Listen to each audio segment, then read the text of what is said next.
दुनिया आज एक बड़े संकट के दौर से गुजर रही है। युद्ध, महंगाई, भंग सप्लाई चेन और एक के बाद एक तेजी से बढ़ते ग्लोबल चैलेंजेस।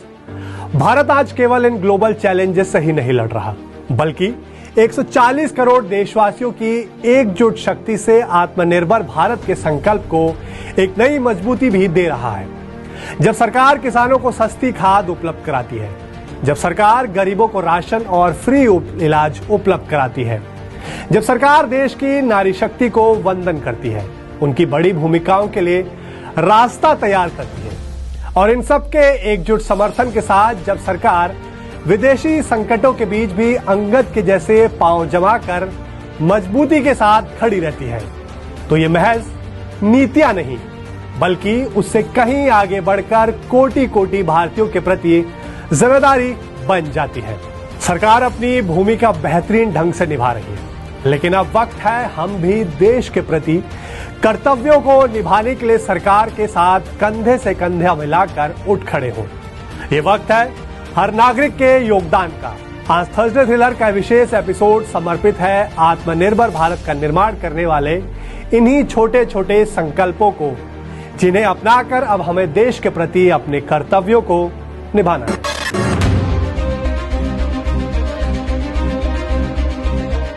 पश्चिम एशिया में युद्ध के हालात, तनाव और गतिरोध बरकरार रहने से दुनिया भर में सप्लाई चेन बुरी तरह से प्रभावित हुई है।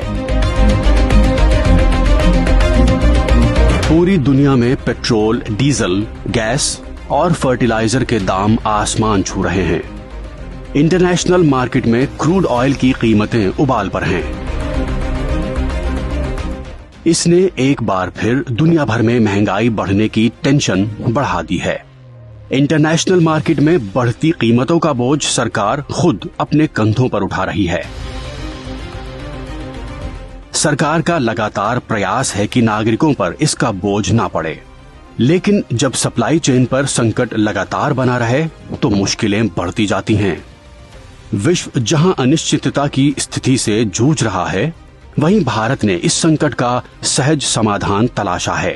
तड़क भड़क से दूर सादगी भरी लाइफस्टाइल, परंपरागत खान पान और सदियों से हमारे घर परिवारों में दी जा रही बड़े बुजुर्गों की सलाह में। भारतीय परंपरा में घर के बड़े बुजुर्ग हमेशा बच्चों को समझाते हैं कि दिखावे से दूर रहो, किफायत बरतो, पैसा बचा कर रखो, ताकि संकट में भी परिवार का सिर ऊंचा बना रहे। सिर पर खड़ी ग्लोबल महंगाई से देश और नागरिकों की सुरक्षा करने के लिए प्रधानमंत्री नरेंद्र मोदी ने भी भारतीय परंपरा के इन्हीं अनमोल सुझावों को अपनाया है। आइए अब हम सब 140 करोड़ भारतीयों की एकजुट शक्ति के साथ विदेशी मुद्रा भंडार को बचाकर रखने, तेल का इस्तेमाल कम करने, विदेश यात्रा और तड़क भड़क से भरी दिखावे वाली लाइफस्टाइल से फिलहाल परहेज करने जैसे देश की इकोनॉमी को सशक्त बनाने वाले सहज उपायों के प्रति जन जन को जागरूक बनाने के लिए एक नया जन आंदोलन शुरू करें।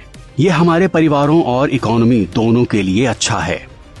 ग्लोबल महंगाई की आंधी में सुरक्षित रहने के लिए देश अपने नागरिकों को भागीदारी के लिए पुकार रहा है, क्योंकि संकट के समय देश के काम आना ही तो है सच्ची राष्ट्रभक्ति। हमें भारत के नागरिक के तौर पर अपने कर्तव्य को प्राथमिकता देनी होगी। इससे पहले के दशकों में भी जब जब देश युद्ध या किसी और अन्य बड़े संकट से गुजरा है, सरकार की अपील और उस अपील पर हर नागरिक ने ऐसे ही अपना दायित्व निभाया है। आज भी जरूरत है कि हम सब मिलकर अपना दायित्व निभाएं, देश के संसाधनों पर पड़ने वाले बोझ को कम करें। वर्क फ्रॉम होम को प्राथमिकता। कोरोना महामारी के ग्लोबल संकट के समय देश की प्रगति की रफ्तार जारी रखने में सबसे महत्वपूर्ण भूमिका निभाई थी सरकार की इनोवेटिव पहलों ने। इन्हीं में से एक पहल थी वर्क फ्रॉम होम। कोरोना काल में डेवलप वर्क फ्रॉम होम के नए वर्क कल्चर ने इकोनॉमी को हताशा से बचाने में सबसे महत्वपूर्ण भूमिका निभाई थी।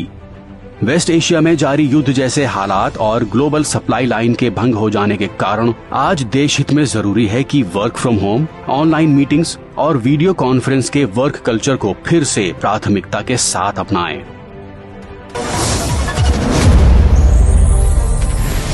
गोल्ड खरीदना कम करें। क्या आप जानते हैं भारत हर साल अपनी घरेलू डिमांड का 90% गोल्ड यानी करीब 700 से 900 टन गोल्ड विदेशों से इंपोर्ट करता है और इसका भुगतान करने के लिए $50 बिलियन से $60 बिलियन से ज्यादा की कीमती विदेशी मुद्रा हर साल खर्च करता है। गोल्ड को लेकर हमारा ऑब्सेशन और ग्लोबल लेवल पर गोल्ड की कीमतों में आया उछाल भारतीय इकोनॉमी पर एक्स्ट्रा बर्डन क्रिएट कर रही है। सबसे चिंताजनक तथ्य ये है कि इंपोर्ट जितना ज्यादा बढ़ेगा, देश का व्यापार घाटा या ट्रेड डेफिसिट भी उतना ही बढ़ेगा। क्रूड ऑयल की कीमतें बढ़ने के कारण अब चिंता भी बढ़ रही है और भारत के विदेशी मुद्रा भंडार और भारतीय करेंसी पर दबाव बढ़ रहा है। इसलिए आइए कम से कम 1 साल तक हम गोल्ड खरीदना कम करें और विदेशी मुद्रा भंडार की सुरक्षा में सरकार का साथ निभाएं। मेट्रो पब्लिक ट्रांसपोर्ट प्रयोग करें। पश्चिम एशिया में युद्ध जैसे हालात और टैंकर सप्लाई बाधित होने के कारण पूरी दुनिया में पेट्रोल और डीजल के दामों में तेज बढ़ोतरी देखने को मिल रही है। सरकार पिछले 2 महीनों से देश को इस संकट से बचाने का लगातार प्रयास कर रही है। नागरिकों पर पेट्रोलियम मूल्य वृद्धि का बोझ न पड़े, इसलिए सरकार सारा बोझ अपने कंधों पर उठा रही है। लेकिन अब हमें एकजुट होकर पेट्रोल और डीजल का उपयोग कम करना होगा। इसके लिए जहां मेट्रो सुविधा है वहां ज्यादा से ज्यादा मेट्रो से सफर करें। अगर कार में ही जाना हो तो कार पूल का विकल्प अपनाएं और दूसरे लोगों को भी साथ ले जाएं। इलेक्ट्रिक व्हीकल का इस्तेमाल करें और अगर कहीं सामान भेजना हो तो कोशिश करें कि ट्रक के बजाय ज्यादा से ज्यादा रेलवे की सर्विस लें। खाने में तेल का इस्तेमाल कम करें। आपको जानकर हैरानी होगी कि भारत दुनिया के सबसे बड़े कुकिंग ऑयल के खरीदारों में शामिल है। हालांकि सरकार देश में तिलहन उत्पादन को मिशन मोड में प्रोत्साहित कर रही है, लेकिन फिर भी देश अपनी जरूरत का लगभग 60% कुकिंग ऑयल विदेशों से इंपोर्ट करता है। पश्चिम एशिया युद्ध संकट के कारण इंटरनेशनल मार्केट में कुकिंग ऑयल की कीमतों में भारी उछाल देखा गया है। पिछले 2-3 महीनों में ही कुकिंग ऑयल के दाम 30 रुपए प्रति लीटर तक बढ़ गए हैं।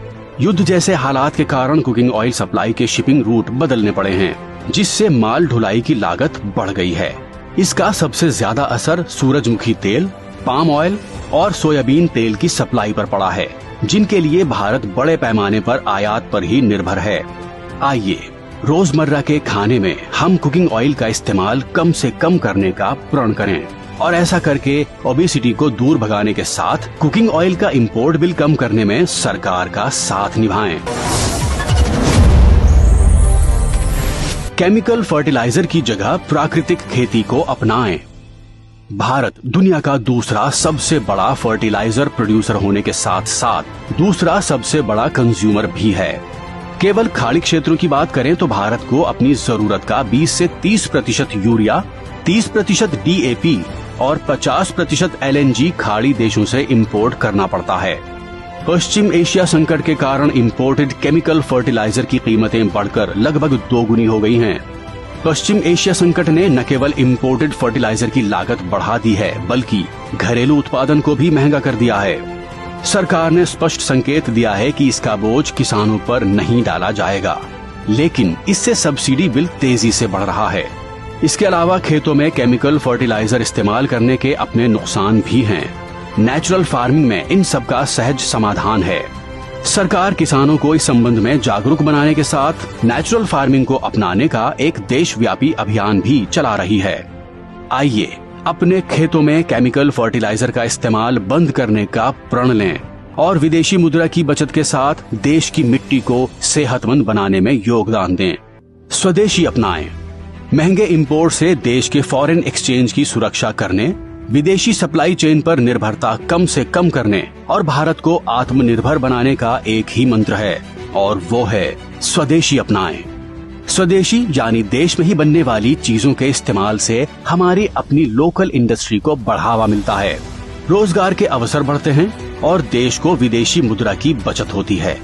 वोकल फॉर लोकल के साथ स्वदेशी उत्पादन को अपनाने से विदेशी इंपोर्ट पर देश की निर्भरता कम होती है और भारतीय इकोनॉमी को ग्राउंड लेवल पर मजबूती मिलती है। तो आइए देश का साथ निभाएं, स्वदेशी अपनाएं। विदेश यात्रा की जगह अपने देश को जानें। सरकार का लक्ष्य है कि लोग विदेशों में डेस्टिनेशन वेडिंग जैसे अनावश्यक खर्चे कम करें ताकि रुपये पर दबाव ना पड़े। विदेश यात्राओं पर बड़ी मात्रा में डॉलर खर्च होते हैं। संकट के समय में इस खर्च को कम करना अब देश के लिए जरूरी है। फॉरेन टूर पर जाने वाले भारतीयों को स्वदेश दर्शन या डोमेस्टिक टूरिज्म के लिए प्रोत्साहित करना ही सरकार का असली उद्देश्य है। अगर हम भारतीय विदेशों के बजाय भारत में ही घूमने पर खर्च करते हैं तो घर का पैसा घर में ही रहेगा और डोमेस्टिक टूरिज्म को जबरदस्त प्रोत्साहन मिलेगा और सबसे ज्यादा फायदा होगा लोकल इंडस्ट्री दस्तकारों और शिल्पकारों को। इस एक कदम से ही हम हर साल अरबों डॉलर देश से बाहर जाने से बचा सकते हैं। विदेश के बजाय डोमेस्टिक टूरिज्म को अपनाकर हम विदेशी मुद्रा भंडार को मजबूत बनाने में महत्वपूर्ण भूमिका निभा सकते हैं। हम 140 करोड़ नागरिक ही देश की असली ताकत हैं। हम अपने आप में सक्षम हैं, सामर्थ्यवान हैं, सर्वशक्तिमान हैं। हम अगर एकजुट हैं तो देश को किसी विदेशी मदद की जरूरत नहीं। आज जरूरत आन पड़ी है। देश हमें पुकार रहा है। आइए प्रधानमंत्री के इन सहज सुझावों को अपनाकर विश्व को भारत के विराट स्वरूप के दर्शन कराएं। भारत को आत्मनिर्भर बनाने के महायज्ञ में हम भी भागीदारी निभाएं। आइए हम सब अपनी देशभक्ति दिखाएं। अब देश को सर्वोपरि रखते हुए, मां भारती को सर्वोपरि रखते हुए हमें एकजुट होकर के लड़ना होगा। हमें याद रखना है, देश के लिए मरना ही सिर्फ देशभक्ति नहीं होती है। देश के लिए जीना और देश के प्रति अपने कर्तव्यों को निभाना, वो भी देशभक्ति होती है।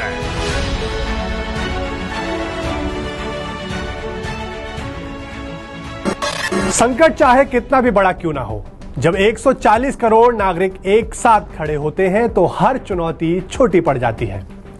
देशभक्ति सिर्फ सीमा पर लड़ने का नाम नहीं, बल्कि रोजमर्रा की जिंदगी में देश हित को प्राथमिकता देने का नाम भी है। पहले भी देश ने संकट की स्थिति में नागरिकों का सहयोग मांगा है। 1965 में तत्कालीन प्रधानमंत्री लाल बहादुर शास्त्री जी ने देश को उस खाद्यान्न संकट से बचाने के लिए नागरिकों से एक वक्त का खाना छोड़ने की अपील की थी। समय समय पर पहले भी सरकारों ने पेट्रोल डीजल के इस्तेमाल में कटौती और कुछ वक्त के लिए गोल्ड न खरीदने की अपील की है। इसी सिलसिले में अब हमारी सरकार भी केवल कुछ वक्त के लिए लोगों से फिजूल खर्ची से बचने और किफायत बरतने की अपील कर रही है। आइए हम सब एकजुट होकर सरकार की अपील पर काम करते हुए राष्ट्रहित में शुरुआत करें एक नए जन आंदोलन की।